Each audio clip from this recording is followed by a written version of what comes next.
If you read a logical reasoning stimulus and by the time you reach the conclusion, you've already forgotten the first sentence, that's not a logic problem, that is a focus problem. And right now, focus is the biggest score lever on the LSAT.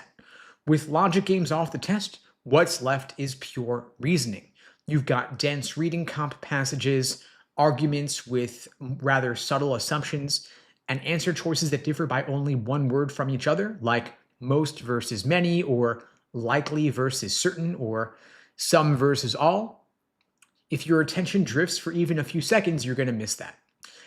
And we're living in the most attention fracturing environment in history. You've got short form video on TikTok and Instagram. You've got infinite scroll. You get notifications on your phone every couple of seconds, and AI that explains everything instantly. Your brain has been trained and wired for novelty, but the LSAT rewards endurance, and those are polar opposites. Have you ever opened a reading comp passage, read the first paragraph, and realized you have no idea what you just read? So you reread it, and then halfway through, your brain drifts. You have dinner, a text, something random pops up, you get to paragraph 3, and none of it stuck. It's not because you're not smart enough, it's because your brain has been conditioned to avoid cognitive friction. And scrolling has zero friction. TikTok has zero friction. AI has zero friction, but the LSAT is nothing but friction. The LSAT's saying to you, hold this structure in your head, track the author's tone, note the concession, and evaluate 5 similar answers. All of that requires sustained attention, and sustained attention is now rare. And this, of course, will show up in your LSAT score. You're going to miss a quantifier word or a conditional trigger, or you'll forget a premise by the time you reach the answers. So you reread the passages over and over, you feel fatigued by question number 18, and that's attentional stamina. Stamina, the good news, is trainable. So the first thing you got to do is remove the distractions physically. Not just putting your phone face down or putting it on silent, you got to put it in another room. In your internet browser, have only one tab open at a time, no switching, no ChatGPT during the LSAT. You're doing 35-minute sections uninterrupted. At first, that'll feel uncomfortable, and that discomfort is your brain recalibrating the dopamine seeking. And most students quit during that window. If you push through it, though, something is going to shift around minute 25 or minute 30. Your brain is going to settle, and you'll actually start processing deeply. And that's where the points come from. I also want to talk about AI a little bit because I know a lot of folks are using it these days for pretty much everything. I want you to use it correctly.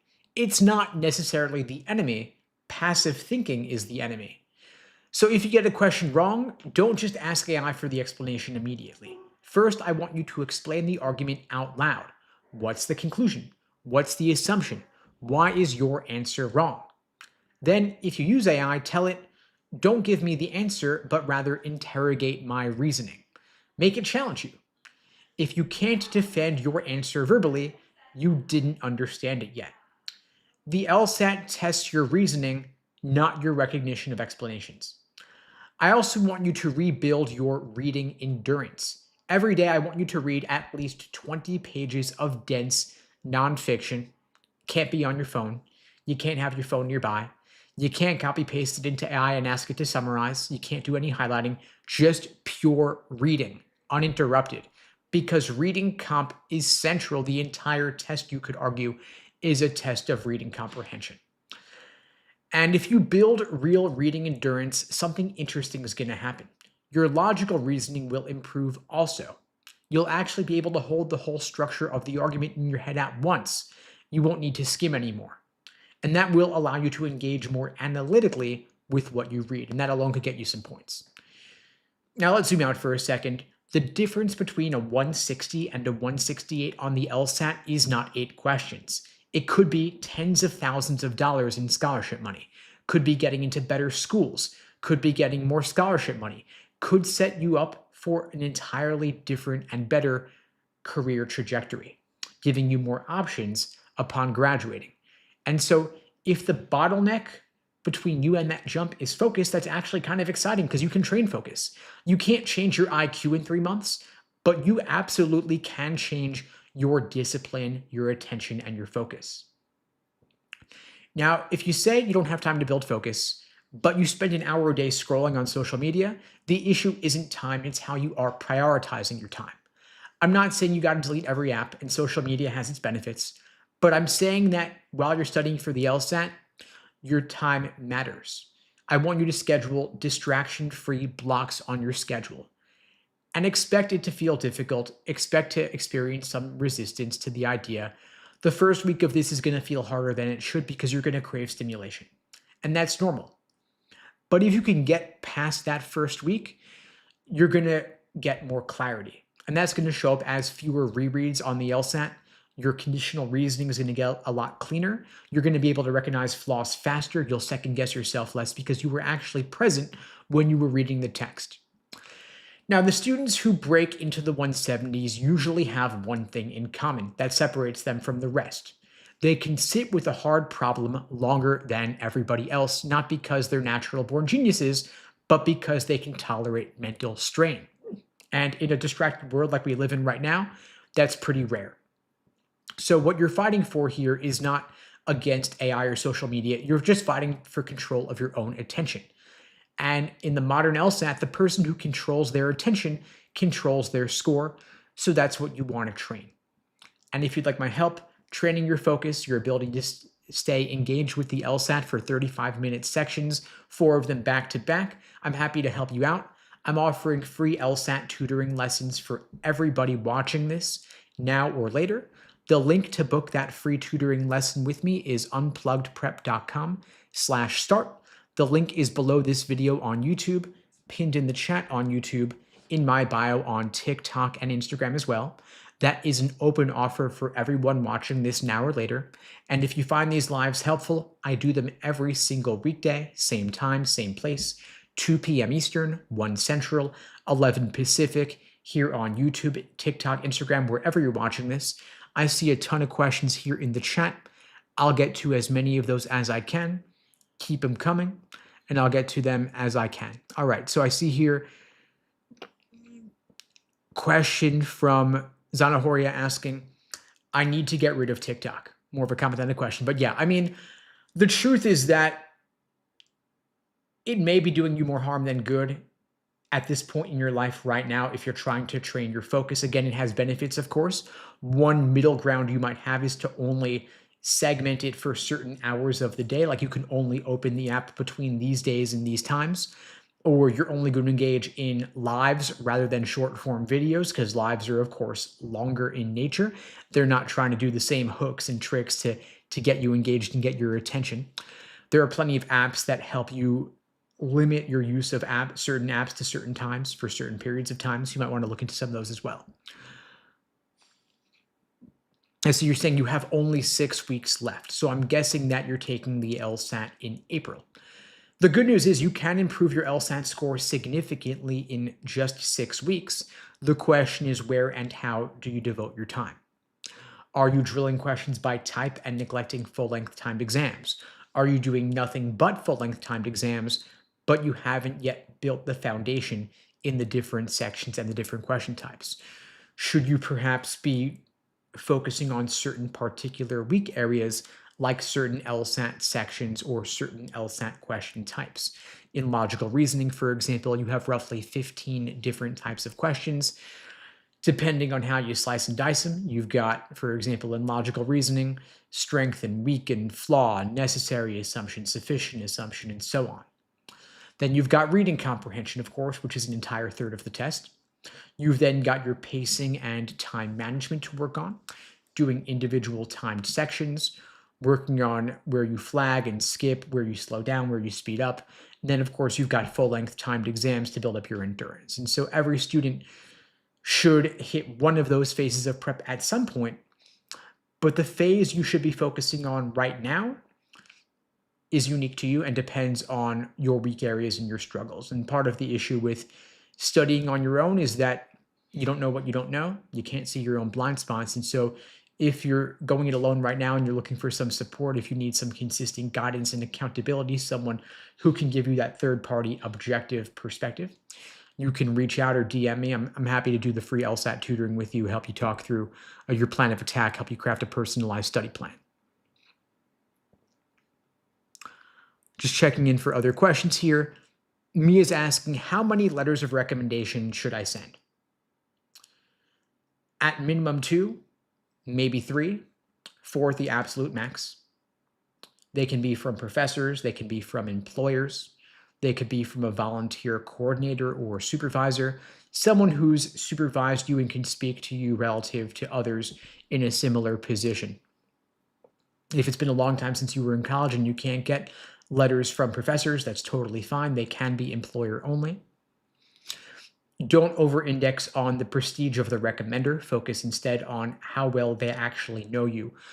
The better letters often come from less famous people who can speak more in depth about you. So getting a letter from a judge who is one of your parents' best friends, or a neighbor who never really knows you that well but says so-and-so's a nice kid, it's not going to carry the same weight as someone who actually knows you well.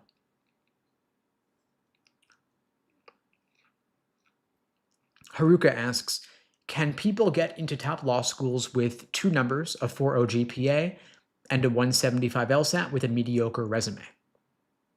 The answer is yes, actually. If you have a 4.0 GPA and a 175 LSAT, you're going to get into a lot of great law schools, even if your resume is not that impressive. Law school admissions is primarily numbers driven.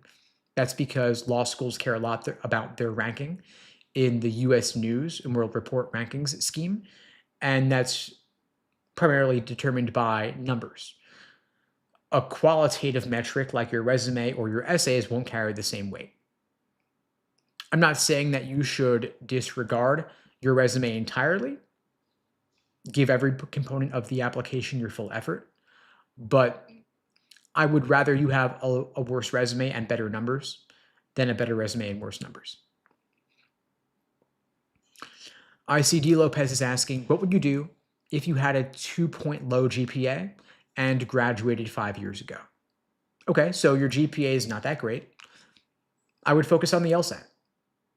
I would get a relatively higher LSAT score to make up for a subpar GPA. That's the number one thing you could do right now.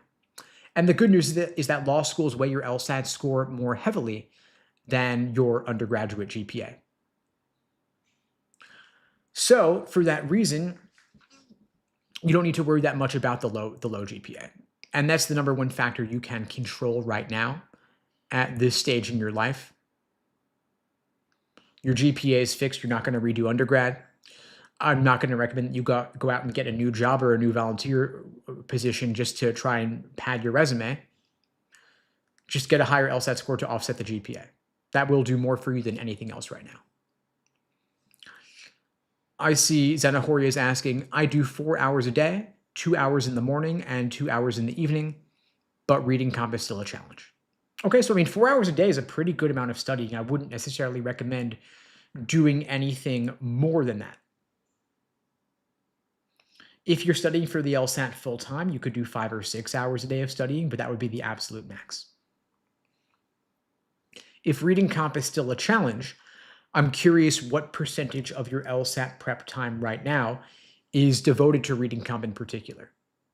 All else being equal, reading comp should be roughly a third of your LSAT prep time because that's a third of your studying. That's a third of the exam itself, I meant to say. So the LSAT's 2/3 logical reasoning, 1/3 reading comprehension. So all else being equal, devote a third of your time to reading comp. But if you're having trouble with reading comp in particular disproportionately, maybe you want to spend about half of your time on reading comp, since it's more of a problem area than logical reasoning is. If you're struggling with reading comp, here are some exercises or drills you could try. You could try taking some of the older reading comp passages and just as an exercise, read the passage, articulate the main point in your own words, and then look for LSAC's articulation of the main point in the questions. Every reading comp passage will have either a main idea question, a primary purpose question, or both. And so you could read passages, solve only those specific questions to get the big picture global bird's eye view of the author's opinion. Because if you don't know the main idea or the author's opinion, you don't really know anything about the passage, right? That's the first and foremost thing you want to get down. And there are hundreds of real official LSAT reading comp passages you could study from. And so segmenting out a couple dozen of those just to drill with wouldn't be a bad idea. And I see Braden's asking for recommendations of dense nonfiction books. I mean, honestly, just go into any bookstore if a bookstore still exists in your neighborhood. Or if you're in the airport passing through, stop at the book stand there. Whatever catches your eye. Go on Amazon, just search the rankings of best-selling nonfiction books and see what piques your interest. You could look at books on law or the Supreme Court, or you could also just look for actual LSAT reading comp passages. I don't ever actually see a reason to go beyond official LSAT material for LSAT prep if you're taking the LSAT in the next 3 to 6 months, because I wouldn't want you to read non-LSAT material at the expense of getting to some of the official LSAT material. You've got easy online, on-demand, immediate access to the actual LSAT exams on LSAC's Law Hub platform on lsac.org. You get 4 of those exams for free. You get the other 55 or so with your Law Hub Advantage subscription.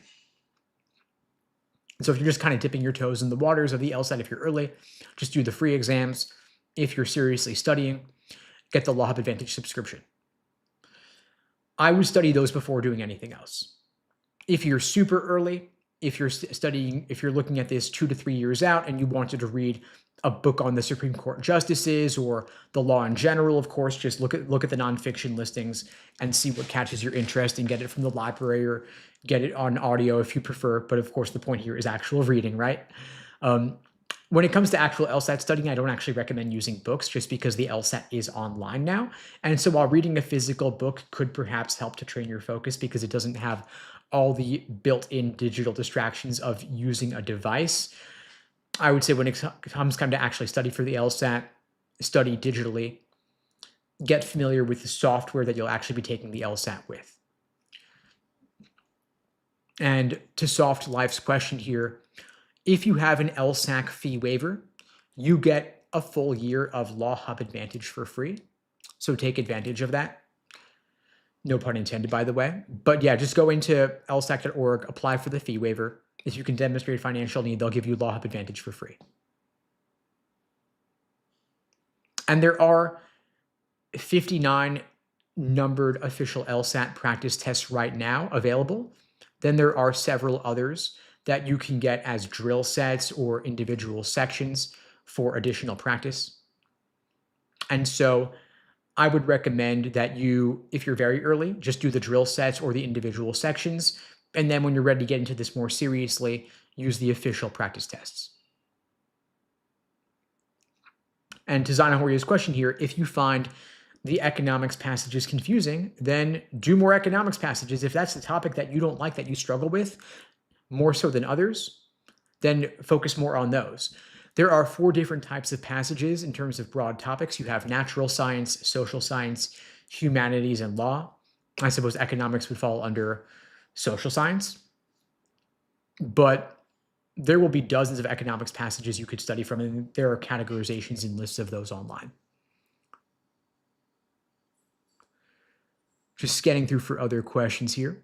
I see that Angie is asking if you have a 2.9 GPA but a 174 LSAT. So for anyone out there, I see a number of folks who have low GPAs, high LSAT scores. If your GPA is low, then you want to offset that with a relatively higher LSAT. If you have the relatively higher LSAT, then congratulations, you've done really as much as you can to offset the low GPA, and you're in pretty good shape. The question, of course, is, are these numbers hypothetical or are they real? A lot of times folks will say to me, I have a low GPA. What if I have a 174 LSAT or a 175 LSAT? And I'm like, well, first, let's make that 175 LSAT a reality rather than a hypothetical. Instead of thinking, oh, will I be able to get in here? Will I be able to get in there? If I have this LSAT, am I good? Can we talk essays now? I'm like, if you haven't actually gotten the score, let's not talk essays yet. Let's not talk about what you should write your personal statement about or who should you get rec letters from. Let's get you the score that you need first and foremost, because speaking it into existence doesn't make it real. You have to actually study and actually take the exam first. And that's easier said than done. The good news is that if your GPA is low, you can offset that with a higher LSAT. If your GPA is high and you can't redo undergrad is what I'm saying here. If your GPA is low, you're not going to be able to redo all of undergrad, practically speaking, but you can get a higher LSAT score in a 2.5-hour sitting. The question is, what kind of work will it take to get you that score in that sitting? Now you've got 6 weeks till April, 3.5 months till June. That is more than enough time to improve significantly. Just by April in 6 weeks, you can improve 10, 15 points or more. By June, 15, 20, 25 points is not impossible. We see it happen all the time. That's not a promise or a guarantee, to be clear. Your results may vary. Ultimately, the amount that you improve is going to be a function of the amount that you study and the way in which you study. And so the question is, how are you studying right now? If you're using books, if you're using PDFs, you're not using the actual LSAT test day software or interface, and that can contribute to score test day drops. We had a lot of students on the score release live yesterday. February LSAT scores came back, and there were folks on the live who, of course, hadn't hit their goals, because if they had, they would be off celebrating. And so they were like, what do I do for my retake? And the thing is, well, to help you improve your LSAT score on a retake, we've got to look at what went wrong on test day itself and what went wrong in the lead up to test day. And so the typical student will drop 5 to 8 points from their practice test scores to the actual exam. And the question is why? Could be due to nerves, because test day is stressful. Anxiety, same deal. Could it be due to having a bad proctor or a tech issue? You can mitigate the proctor issues and the tech issues, by the way, by taking the LSAT in person at a Prometric testing center rather than taking the LSAT remotely from home. And by the way, LSAC is discontinuing the remote testing after June because of all the rampant LSAT cheating on the remote version of the test. A lot of folks have been basically hacking the software, letting other people take the exam for them, stealing the exam content. It's a big mess. Long story short, starting in August, you'll only be able to take the LSAT in person unless you have special accommodations, or it would pose an extreme hardship. But I think that's actually a beneficial anyway to take it in person, because then you're not dealing with remote proctor issues and the tech issues are virtually nil. Your score may also drop from the practice to the actual because you didn't properly simulate test day conditions. Point being, use the official Law Hub software and then take your practice tests in that environment so that you're used to the functionality that you're going to have on test day.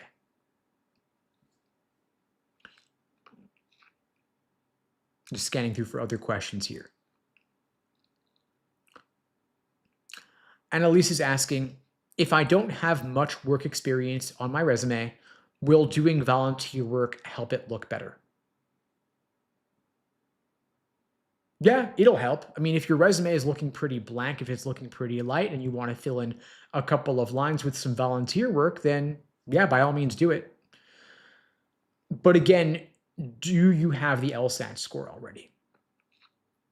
In other words, do you have an LSAT score at or above the medians of the schools to which you are applying? If you don't, anything else that you're doing is detracting from the strength of your application overall, because the LSAT score is the #1 factor in the law school admissions process. So having volunteer work and a lower LSAT score is not as good as having no volunteer work and a higher LSAT score. And if you're 3 to 4 years out from applying, then yeah, sure, do the volunteer work now. If you're still an undergrad, maintain a high GPA. LSAT's not going anywhere. I see Rachel's asking, how do I get at least a 160 on the LSAT? It's by getting more questions right than somebody with a lower score. In all seriousness, no, I mean, the answer is, It comes from increasing your baseline understanding of the different sections and the different question types to a point that you are above average relative to other test takers, getting more questions right. Now, the LSAT is 2/3 logical reasoning, 1/3 reading comprehension, so all else being equal, you want to spend more time on logical reasoning since any gains you make there will be doubled across the two sections. But the path to getting a 160 could be different for different students based on your particular weak areas. If you're rocking logical reasoning, but bombing reading comprehension, then maybe in your particular case, you would be better served by spending more time in reading comprehension. So the answer is it varies, but focus on higher yield question types, those that show up more frequently. You'll get more bang for your buck by investing your time there. The three most common question types in logical reasoning are necessary assumption, inference, and flaw. So I would start there before focusing on less common question types like parallel and evaluate the argument that hardly ever show up. If you want to talk through what your personal study plan could look like to get you to 160 plus whenever you're taking the LSAT, whether it's April, June, August, or beyond, I'm offering free LSAT tutoring lessons to everybody watching this now or later. The link to book that free call with me is unpluggedprep.com/start. The link is below the video on YouTube, pinned in the chat on YouTube, in my bio on TikTok and Instagram as well. That's an open offer. And for those just joining, I do these lives every single weekday, same time, same place, 2 p.m. Eastern, 1 Central, 11 Pacific. If you find these helpful, please spread the word, share this to your socials in group chats, Facebook groups, Discord, subreddits. I don't do any advertising for these lives, and the algorithm doesn't really boost them because they can't run ads during them. So I do appreciate your support in spreading the word. I see Beatrice asks, I got a 120 on my diagnostic test. Is it possible to move up? Yeah, I mean, the sky's the limit and you can't go any lower, right? So the only way to go is up at this point. At this point, it's about getting basic familiarity with the fundamentals of the test.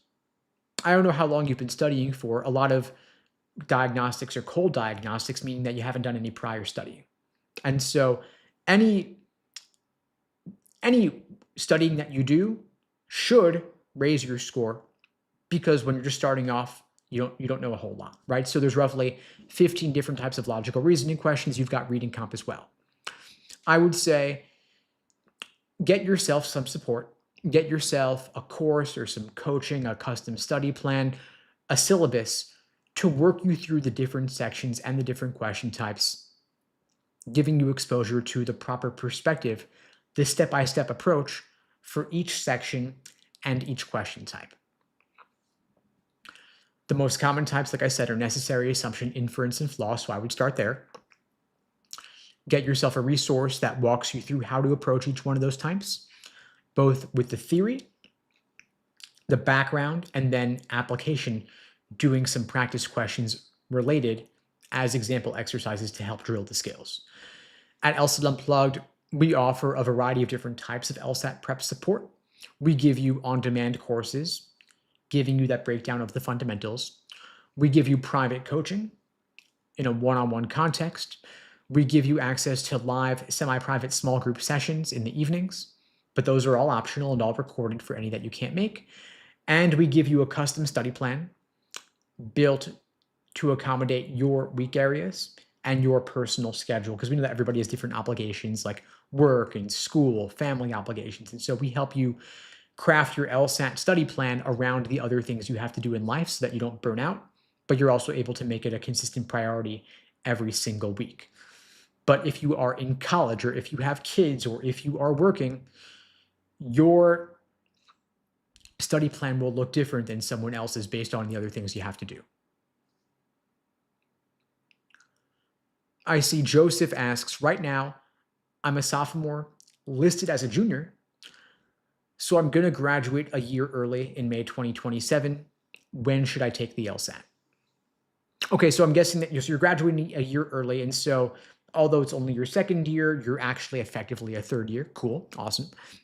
As for when you should take the LSAT, it depends on when you want to go to law school and when you have the time available in your schedule to study for the LSAT.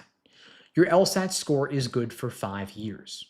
So you could hypothetically take it now, get it out of the way early, get back to your college stuff, and then apply.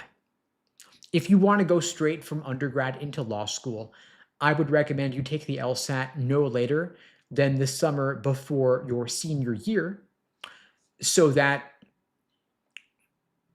you will be able to hit submit on your applications when law schools start accepting them in September of your senior year. You can apply earlier in the cycle and start law school 1 year later. Law schools operate on a rolling admissions basis, meaning that the earlier you apply in the cycle, the better. When you apply earlier, there's more scholarship money available, and it's also a bit easier to get in.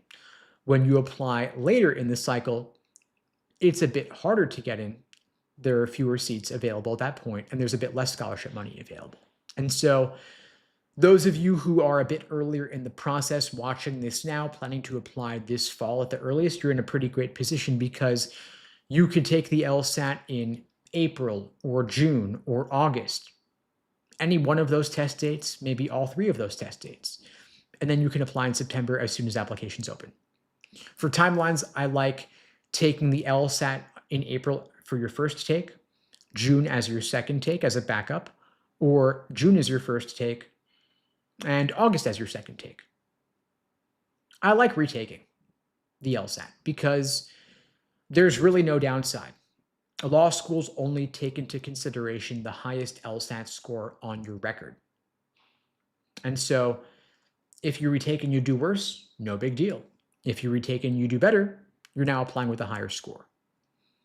And on average, people do better on a retake because you've had more exposure, more studying. That should, all else being equal, raise your baseline understanding. And retake prep could be doing as little as one practice test per week, along with in-depth review of that exam. That might be all you need to do. If you want to do more, that's great, but you don't have to do more. I see I Love In-N-Out Burger is asking, great username by the way, how much can a few years of professional work experience cover for a lower LSAT? I currently have a 159, but I really struggle with working and studying at the same time. So the truth is that your work experience won't do a whole lot to cover for a lower LSAT because the LSAT is more important for admissions than your work experience. It goes LSAT is the biggest factor, GPA is the second factor, everything else is a distant third.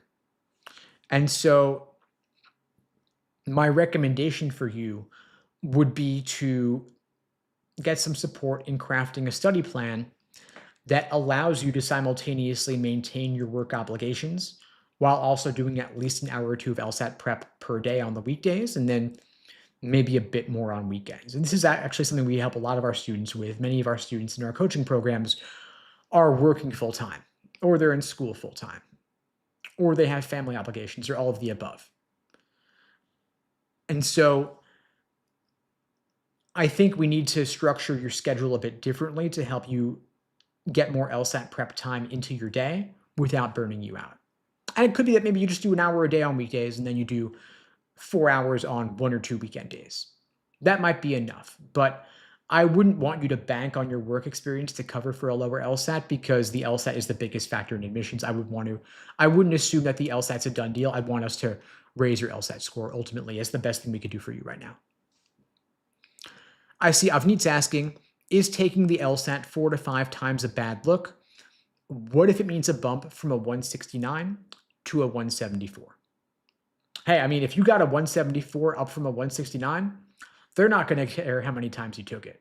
A 174 is a radically different and better score than a 169.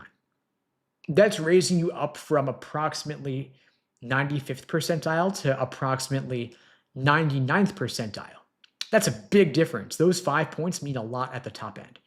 In other words, it's a lot more meaningful to go from a 169 to a 174 than from a 150 to a 155. Not even close in terms of the outcomes it can get you. The 174, that puts you in T14 territory. That puts you in the territory of getting a full ride to law school. Law schools have no incentive to care about how many times you took it because they're not evaluated based on that metric. But they are evaluated based on the highest score of their matriculating students. So yeah, I mean, let's get you that 174 if you haven't secured it already. And if you're currently at a 169 and you want to get yourself to a 174 and you're looking for help, feel free to book the free tutoring with me. Happy to talk you through what that prep plan could look like. The link to book that free tutoring with me is unpluggedprep.com/start. It's below the video on YouTube, pinned in the chat on YouTube, in my bio on TikTok as well. I see Jazz is asking, what's the LSAT score to be considered for a full ride again? So I was talking about a 174, but the truth is that this LSAT score that you need to achieve a full ride is based on the particular law schools that you're targeting. It's different for different schools. There's not any one-size-fits-all kind of answer for this. Law schools offer you merit scholarship aid based on the strength of your numbers relative to their medians, because the law schools are always looking for you to help them raise their medians. They want to get a higher ranking in US News. And so if you got a 174 and their LSAT median's a 170, then you are way above their median and you're going to help them a lot.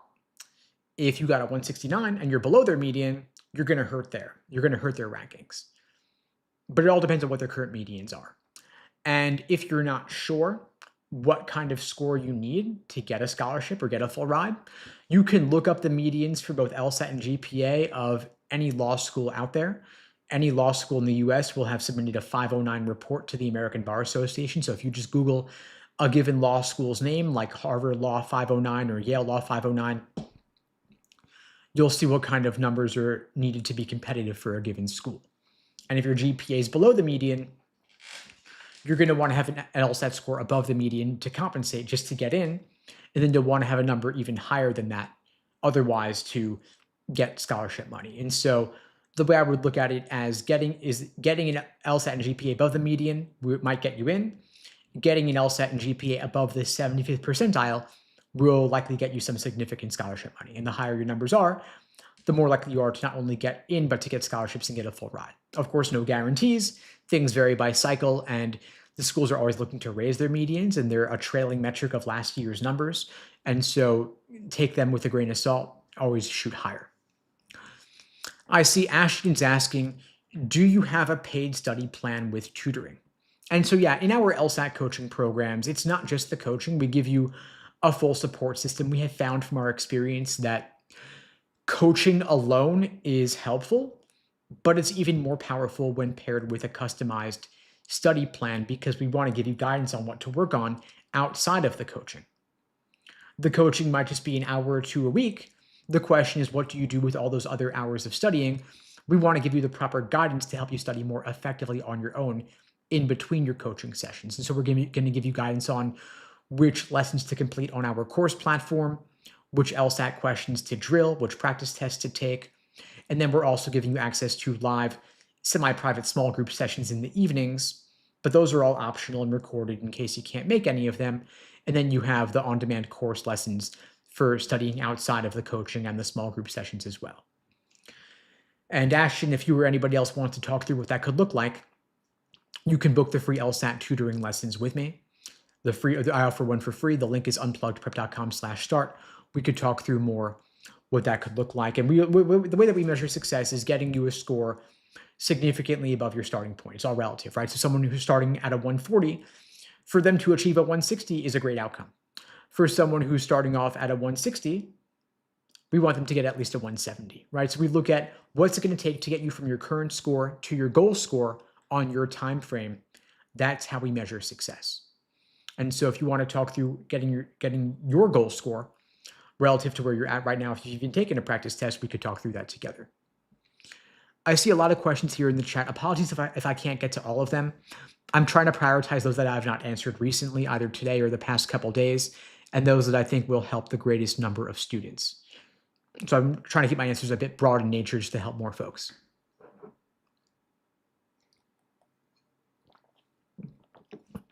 I I see Dorian's asking, is law school possible with a 3.35 cumulative GPA? Yeah, it is. It's definitely possible. The question is, what kind of law school do you want to go to? And what is your LSAT score?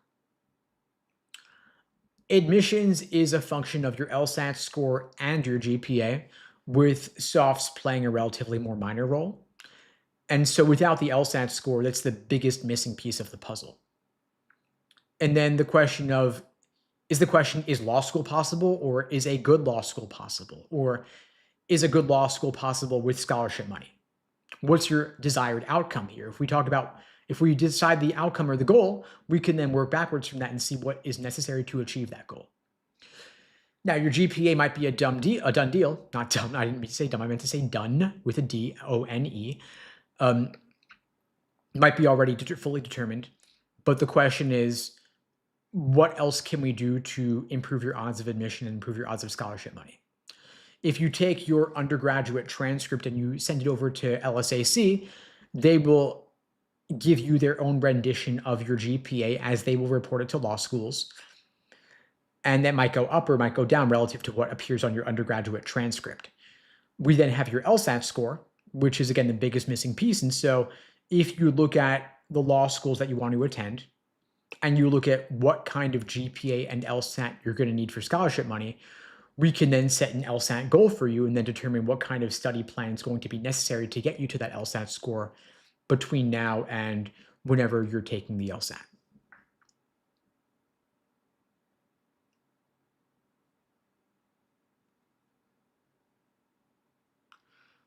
I see a question about the LSAT versus the next gen bar exam.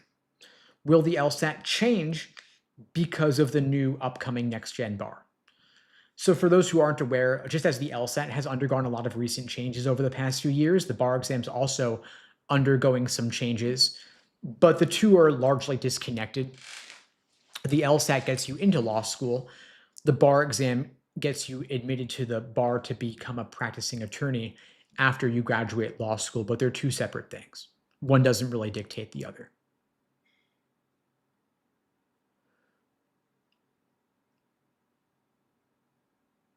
GTA asks, are extracurriculars really that important for a law school application? No, they're not really that important.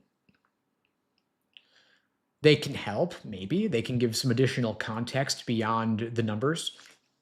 But I would rather you have fewer extracurriculars and better numbers than stronger extracurriculars and lower numbers.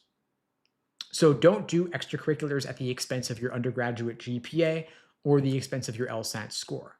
If you have extracurriculars and you like doing them, I'm not going to say that you need to stop doing them, but you've got to strategically design your schedule and your life to make sure that you are not neglecting the most important factors for law school admissions if this is truly what you want to do. If you're a freshman in college or pre-college and you're still kind of exploring your options, not sure what you want to major in or what you want to do with your career, by all means, go out, get some internship experience, do some volunteer work, see what's out there, talk to attorneys. But if you know that law school is what you want to do and you're planning to apply in the next year or two, it's time to get serious about your undergraduate GPA, maintaining strong grades, going to class, doing the readings, going to office hours. By the way, as a cheat code for undergrad, if you go to office hours, that will do more to improve your grades than anything else because almost nobody actually goes to office hours, and professors love it when you actually demonstrate interest in the topic of their class. Because, I mean, this is what they've chosen to do with their career. They're passionate about it. And most students are kind of just going through the motions. And so if you distinguish or differentiate yourself by showing up with a couple of questions, raising your hands in class, doing the readings, that'll do a lot to boost your grades because they have a lot of leeway in how they grade your essays and your exams and such, and that will do more to get you a stronger grade than really anything else. I see a question you're asking. If my GPA is a 3.7, I have a career in fintech for 5 years, and the law school I really want to go to is ranked 99th. What LSAT score should I aim for? Okay, so the law school you want is ranked 99, so it's a relatively low-ranked law school. If you want to just do me a favor and Google what's their LSAT median, what's their GPA median, because that will tell you what kind of numbers you're going to need to be competitive. All else being equal, a 3.7 is a pretty solid GPA. A career in fintech is going to be well regarded by law schools. They're going to like to see that because it demonstrates real world employment experience that demonstrates your earning potential post law school as well. In other words, somebody with a fintech background plus a law degree will do better, all else being equal, in the job market than somebody who does not have the fintech background. So ultimately, I'm going to assume that your GPA is pretty much on point or maybe slightly above the median of the law school that you're targeting. And so I would want you to aim for at or above the LSAT median of whatever law school you're targeting. And ultimately, that answer, I'm trying to customize it to your situation, but the truth is that for anybody out there, regardless of their current GPA, I would say to be competitive as a law school applicant, aim at or above the LSAT median of the school to which you're targeting. And in reality, why not ever aim for a 180? Why aim for anything less? Aim to understand everything. The higher your LSAT score is, the more scholarship money you'll get, the better a law school you're going to get into. And I see you're saying here that the law school, you're looking at their median LSAT scores of 160. And so you want to be above a 160 ideally, but yeah, still aim for a 180, right?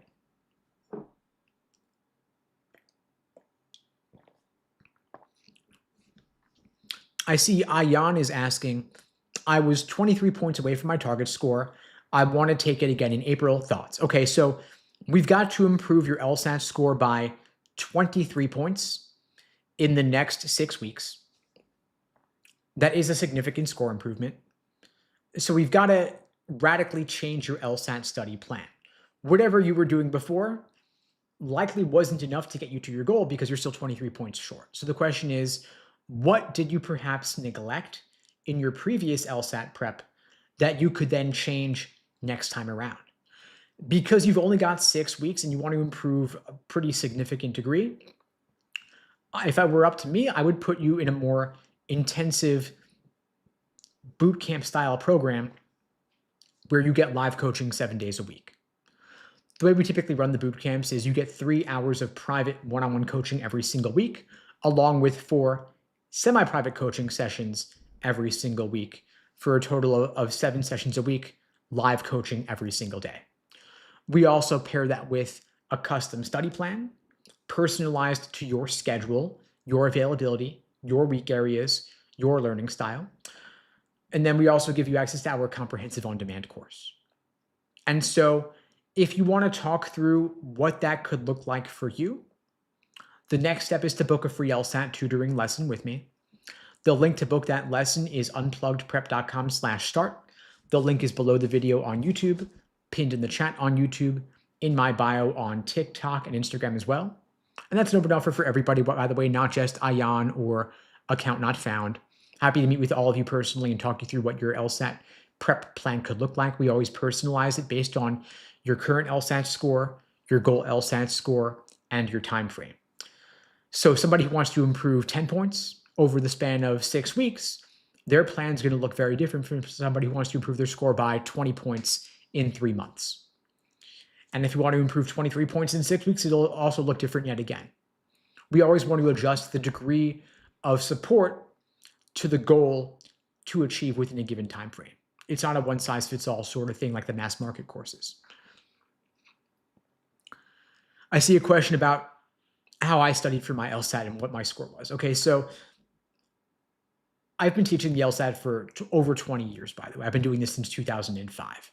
I personally raised my own score from a 152 to a 175, which is actually 23 points, come to think of it. It took me an entire year, though, and at least half of that was a complete waste of time. If I had done it properly, I could have knocked it out in just a couple of months, start to finish.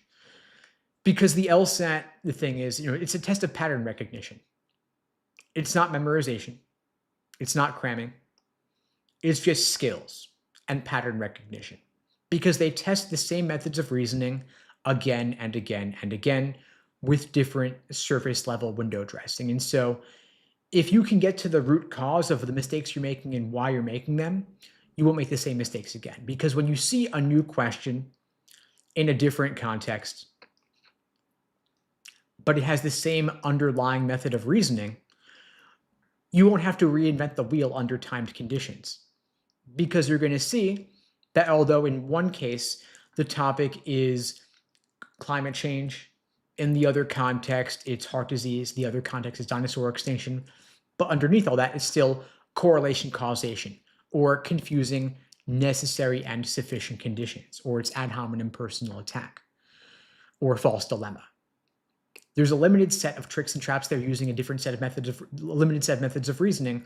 And if you can familiarize yourself with those to the point that your recognition becomes nearly instantaneous, you'll be able to solve LSAT questions faster than you otherwise would.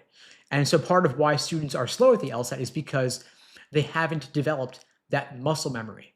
They're reasoning through it for the first time and saying, oh, what does correlation causation even mean? Or I didn't recognize that was a flaw even.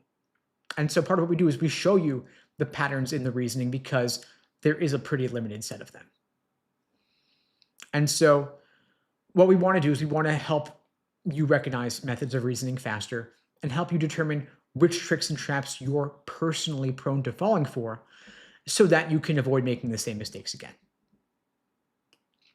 And I see some folks asking about where I went to law school or if I went to law school. I actually ended up not going to law school. I was going to go because nobody does the LSAT for fun, right? That was my plan. I majored in political science in undergrad, and that was the plan.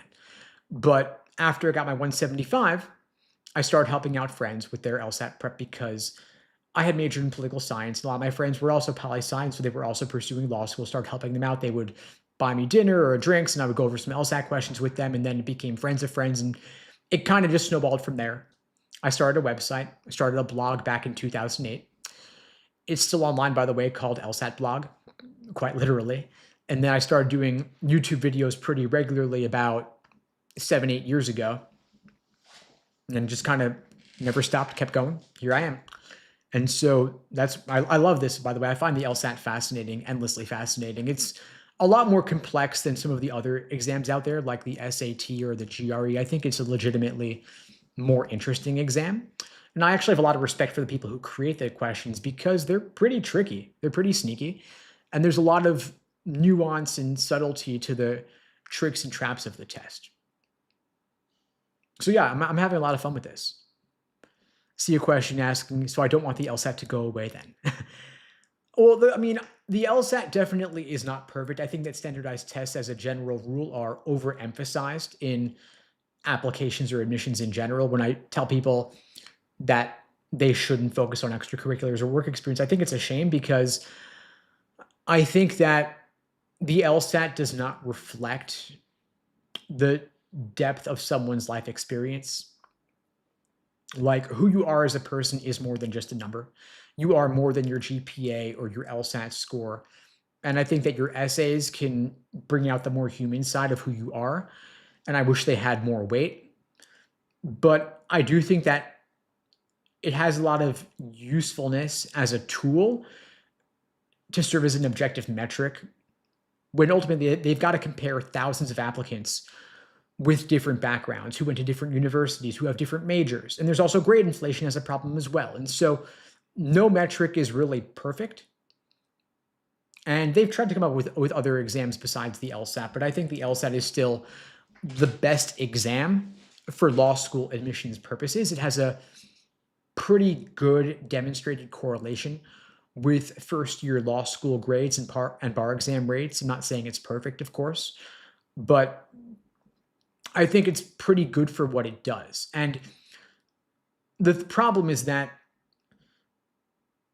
the other metrics aside from the LSAT are even more gameable than the LSAT is. Like, basically, everybody's trying to, admissions is somewhat zero sum, right? There's a limited number of law school seats, and there are more applicants than there are seats. So some people are not going to get in, and you're fighting it out with other applicants to get your seat versus them getting the seat. And so in order for law schools to be able to select applicants, applicants need to try to strengthen their position by getting a better LSAT score, by having a better resume, better essays. And you could say that people study harder on the LSAT, they get more support for their test prep. But if you didn't have the LSAT, people would be trying to game the other metrics like working more on their application essays.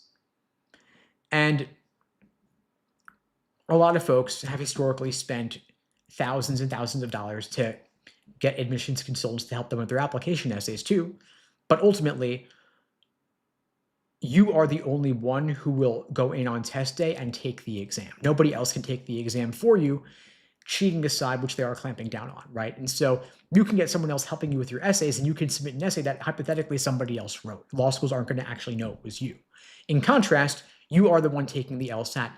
Other people can help you improve your skill at the LSAT, but it's still ultimately on you to perform.